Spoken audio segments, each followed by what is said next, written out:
ধনী হতে চাইলে ফজরের সুন্নতের পরে একটি দোয়া 100 বার পড়ুন, আল্লাহ পাক রব্বুল আলামিন আপনাকে হালালভাবে ধনী বানিয়ে দিবেন। এটা নবীজি সাল্লাল্লাহু আলাইহি ওয়াসাল্লাম নিজে জানিয়ে দিয়েছেন।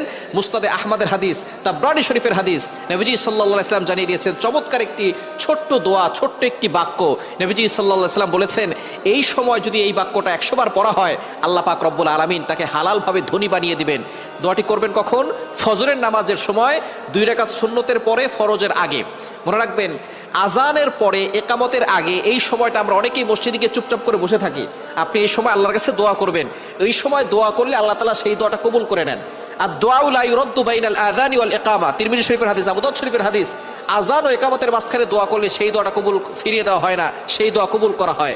আপনি যখনই যেই নামাজে মসজিদে যাবেন, আজান দিয়েছে, একামত হতে একটু দেরি হয়, আপনি সুন্নত পড়ে চুপচাপ বসে থাকবেন না, গল্প করবেন না, আপনি আল্লাহর কাছে দোয়া করবেন। আল্লাহ তাআলা আপনার সকল দোয়াগুলো কবুল করবেন। ফজরের সুন্নত